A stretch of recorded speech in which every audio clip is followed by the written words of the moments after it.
매일 아침 꼭 챙겨야 할 뉴스 딱 3개만 골라서 깊게 들여다봅니다. 뉴스 세계 시간인데요. 박지훈 변호사 모셨습니다. 어서 오시고요. 안녕하세요. 박준입니다. 네, 파트너인 곽우신 오마이뉴스 기자가 좀 개인 사정으로 며칠 자리를 비우게 됐습니다. 그래서 특별한 분을 모셨는데요. 우리 애청자 여러분들에게도 아주 낯익은 분입니다. 벌써 유튜브로 보시고 인사를 건네주시는 분들이 계시는데 MBC 보도국의 이지선 기자 모셨습니다. 어서 오세요. 안녕하세요. 오랜만에 나왔습니다. 네, 그건 잘 지내셨죠? 네. 작년에 올해 기자상을 받았습니다. 그러게요. 시선 집중 안 한 다음에 바로 그 다음에 왜 상 또 받았어요. 그렇게 연결을 해도 그 직후에 스트레이트하면서 받았으니까. 아, 그래요? 예. 네, 제가 과분한 상을 받았습니다. 상금도 두둑하셨겠다. 네. 근데 혼자 드셨어요? 아니요. 팀원들 나눠서 축하드려요. 감사합니다. 네, 아무튼 좀 고생 좀 해주시고요. 네. 자, 첫 번째 뉴스 한번 가볼까요? 네, 가습기 살균제를 만들고 판매한 SK케미칼과 애경산업 전 대표에게 무죄가 선고됐습니다. 그러게.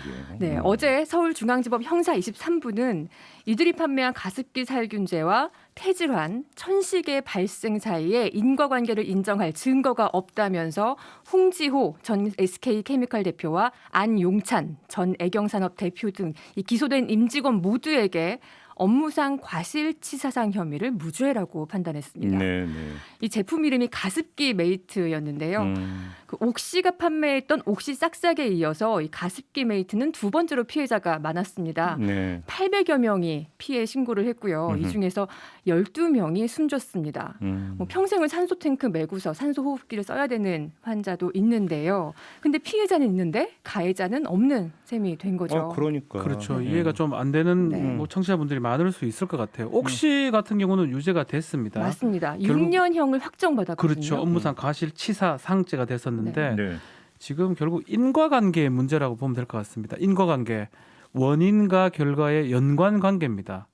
쉽게 말하면 옥시 같은 경우는 그 성분 자체가 유해했기 때문에 그러한 사망이나 질병의 결과가 발생했다라고 보는 건데 성분이 좀 달라요. 옥시랑 지금 SK 등등이 썼던 성분이. 네. 그래서 성분의 유해성이 입증이 안 됐기 때문에 이번에는 뭐 CMIT나 MIT 성분이라는 건데 이게 유해하지 않다 해서 지금 무죄가 선고된 것입니다. 아니 그러니까 지금 800명 넘는 피해자가 네. 나왔고 사망자만 12명이 나왔으면 네.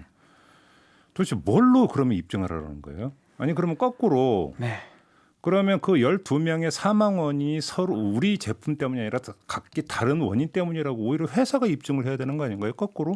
민사 재판에서 이제 일종의 의료 소송이나 이런 데서는 그런 아니, 입증의 그러니까. 전환 이론이 있는데 네. 형사 재판이다 보니까 네.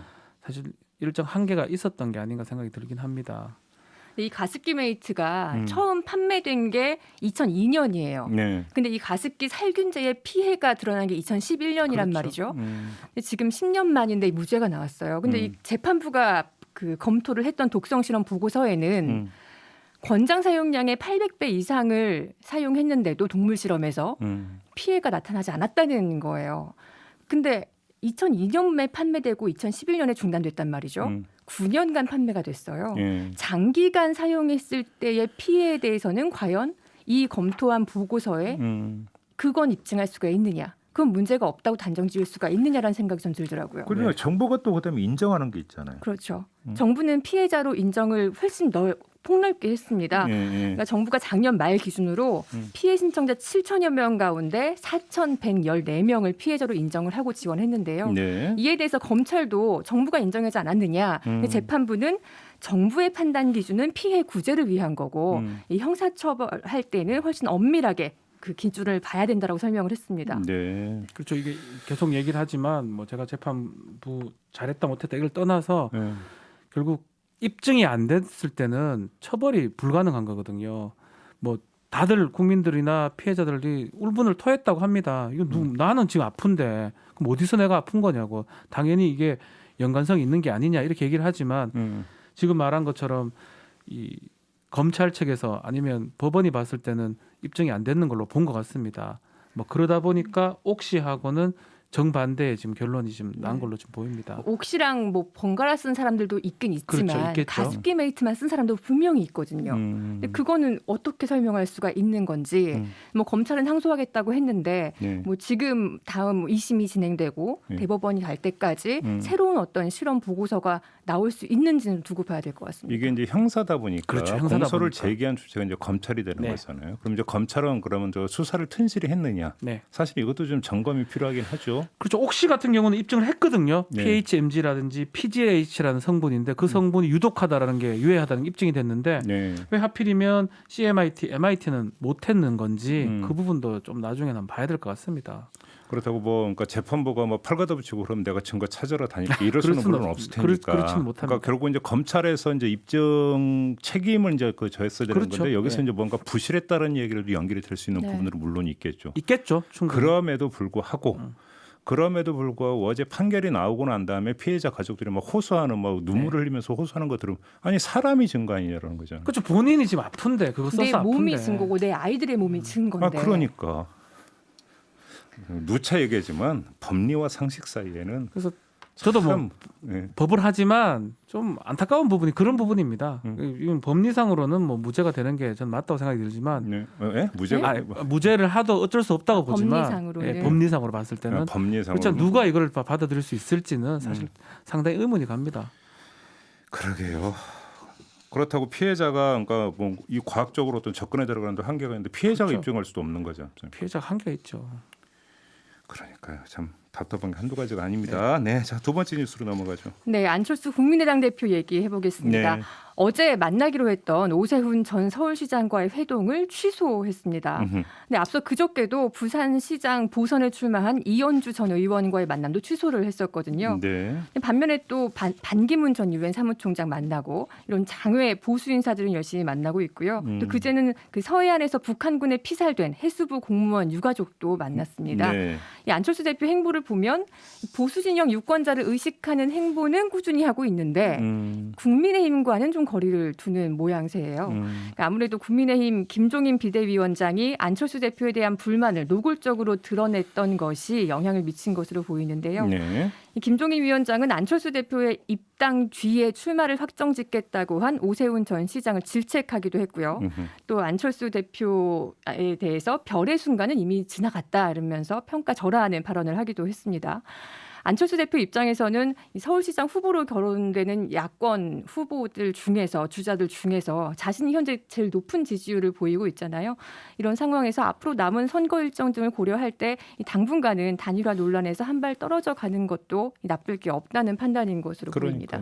그러니까 분기점이 엊그제 김종인 비대위원장이 비공개 비대위에서 했던 발언이 제가 볼 때는 네. 아주 분기점이었던 것 같습니다. 그렇죠. 아무래도 이제 야권 후보 단일화를 둘러싼 이 논의 구조와 논의 양상이 좀 앞으로 바뀌게 될 것 같아요. 네. 바뀌게 될 것 같은데 여기에는 국민의힘에서는 이제 본격적으로 안철수 대표에 대해서 이제 견제구를 날리는 방식으로 갈 가능. 그 이전에는 러브콜이었는데 네. 네. 이제부터는 견제구로 갈 가능성이 높다고 본다면 안철수 대표 입장에서는 어떻게 됩니까? 그래도 사정권 밖에 있는 게 낫겠죠. 지지율이 지금 되게 높아요. 안철수 그 대표 자체가. 네. 그러다 보니까 원래 막 이만큼 안 나온다 그러면 입당이나 다른 것도 좀 생각할 수 있을 건데 계속적으로 이렇게 행보를 하는 거 보면 그 지지율에 대한 자신감도 있는 것 같습니다. 그러다 보니까 보수 행보를 하긴 하는데 국민의힘하고 계속 또 거리를 두는 상황이고요. 또 국민의힘 안에서도 김종인 위원장을 제외한 또 나머지 또 지도층이나 많은 의원들은 안철수 대표를 원하는 모양새이기도 하거든요. 어제 선을 좀 그은 건 있지만 그런 것도 안철수 대표 입장에서는 좀 자신감이 좀 느껴지지 않을까 생각도 듭니다. 그러니까 엊그제 김종인 위원장의 발언이 분기점이었다는 이야기를 다시 그 버전을 바꾸면 이제 그나마 남아 있는 그 카드라고 하는 게 막판 후보 단일화 협상 이거밖에 네. 없다고 그렇죠. 보는 거고 그러면 당분간 국민의힘은 내부 경선에 집중을 해야 되는데 그러면 안철수 대표 입장에서는 그러면 국민의힘 예비 주자들은 댁들끼리 치고 받으세요. 그렇죠. 저는 어떤 보수 진영, 야권 진영의 대표 주자로 활동폭을 넓히면서 오히려 굳히게 들어갈게요. 이렇게 가는 게 사실은 어떻게 보면 정상 수순이니까 지금 그 수순을 밟고 그렇죠. 있다고 볼 수 있는 거죠. 네. 그렇게 본인 입장에는요. 그러니까 훨씬 안철수 대표 낫죠. 입장에서는 예. 그렇죠. 또 국민의힘 입장에서는 내부 경선을 통해서 또 판을 키우면서 안철수 후보보다 지지율을 올릴 수 있는 그런 가능성도 보고 있지 않을까요? 그렇게 보니까 볼 수 있겠죠. 이제 그러면 문제는 제가 볼 때는 그 국민의힘 예비 이제 주자들이 경선 구도에 들어가면은 안철수 때리기로 갈 거냐, 네. 어떻게 갈 거냐가 사실은 이제 중요한 거죠. 왜 그러냐면 그쪽으로 갈 가능성도 배제할 수가 네. 없고. 때릴 수도 있습니다. 그건 그러니까. 배제할 수가 없어요. 예. 예. 지금은 뭐 오세훈 시장 같은 경우는 뭐 좀 특이하게 출마선은 비슷하게 돼버렸는데 안철수 대표 들어오는 걸 조건으로. 근데 앞으로 본인이 이제 막 선수로 나온다 그러면 뭐 선수 나온 사람이 누구 생각할 게 아니거든요. 그렇죠. 그렇다면 안철수 대표까지 때리면서까지 경선에 임할 가능성도 배제할 수가 없겠죠. 네, 그 보면 볼수록 정치가 되게 복잡해 보이잖아요. 네. 방정식이 되게 고차 방정식인 것 같은데, 근데 다 지나고 나서 보면 결국은 그럼에도 불구하고 국민의 상식선 안에서 네. 놀더라. 그거 아니겠어요? 어차피 그렇죠. 선택은 국민들이 하는 것이기 때문에. 어차피 뽑는 사람은 국민 유권자들이잖아요. 그러니까요. 네. 아무튼 그 김종인 비대위원장의 발언 이후에 양상이 조금씩 바뀌고 있는데 이게 이제 어떤 추세로 이어져 갈지를 좀 봐야 될 것 같습니다. 자, 마지막 뉴스로 넘어가죠. 네, 일본 정부의 선박이 우리나라 이이지 배타적 경제 수역을 침범한 뒤에 지금 사흘째 대치 중입니다. 네.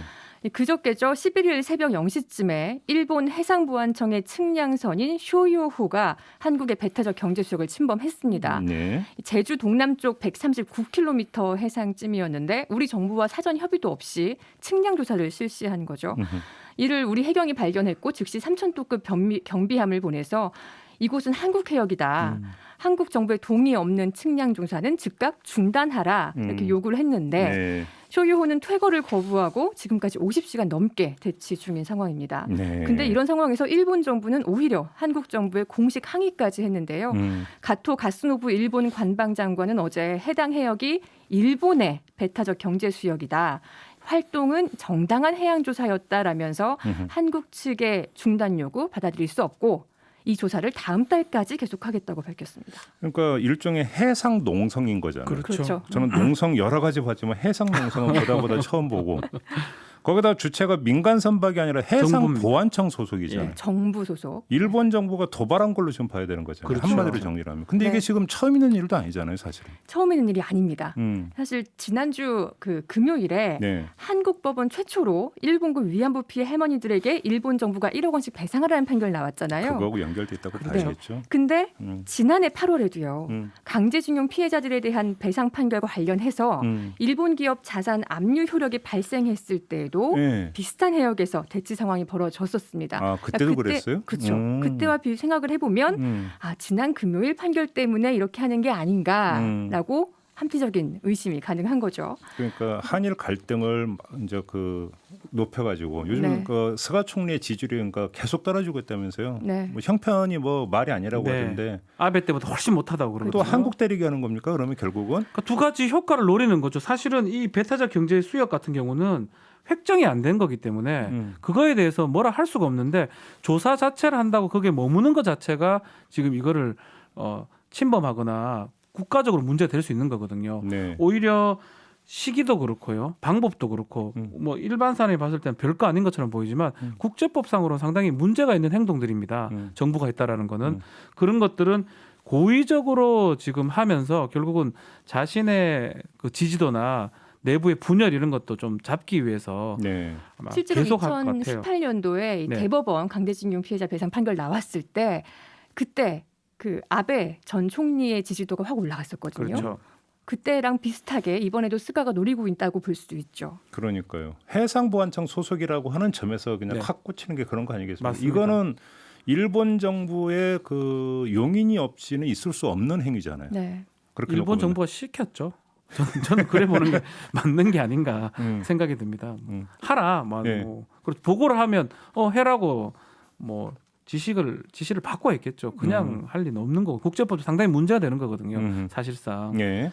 어쨌든 간에 뭐 시기적으로 딱 그렇습니다. 이 재판 자체가 그 위안부 일본군 위안부 피해 할머니들 일본에서 재판했을 때는 싹 다 그게 기각되거나 받아들이지 않았었어요. 근데 우리 재판부 우리 법원에서 1억 원씩 나오다 보니까 그것도 사실은 일본 기업들이 재판에 응하지 않아서 공시송달을 해가지고 나온 겁니다. 그러다 보니까 그거에 맞아 떨어진 거라고 참 보입니다, 사실은. 저는 이게 1심이기 때문에 이런 해상 시위 같은 농성 같은 걸로 했지 그 2018년 대법원 선고 난 다음에는 반도체 수출 규제 있었잖아요. 그렇죠. 이 판결이 뭐 대법원까지 가서 확정까지 되면 사실 일본이 또 더 큰 걸 할 수 있는 거죠. 그렇죠. 아무튼 근데 이제 그 해상 농성을 풀었다고 하네요. 이제 어제 오후 늦게 일단 빠져나갔다고는 네. 하는데 아무튼 그럼에도 불구하고 거의 뭐 사흘 가까이 계속 이제 버티고 있었던 거잖아요. 이제 사실은 바로 이 타이밍에서 이제 체크해봐야 되는 게 일본 안에서 어떻게 언론 보도를 하면서 이걸 계속 이제 몰아갔는가. 요거를 좀 체크를 해봐야 될 것 같은데 그렇죠. 스가의 어떤 정치적 동기는 뭐 분명하다 이렇게 봐도 좀 될 것 같습니다. 상당히 안 좋아요. 뭐 계속 얘기가 지지율도 너무 떨어지고 네.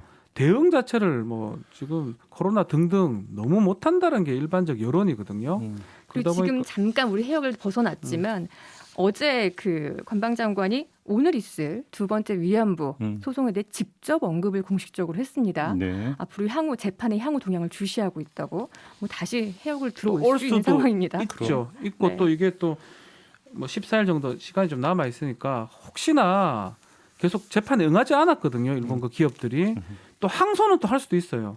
또 2심, 3심까지도 갈 수도 있고 아니 그런 부분도 이번에 봐야 될 것 그 같아요. 위안부 그 배상은 이제 일본 정부를 그 상대로 한 판결이었고 네. 일본 정부에서는 이제 항소하지 않는다. 이거 무시하니까 우리는 받아들일 수 없기 때문에 항소 안 한다고 이미 일찌감치 밝혔기 때문에 그거는 좀 아닌 것 같고요. 아무튼 일본 정부의 못된 버릇이 다시 도지고 있다.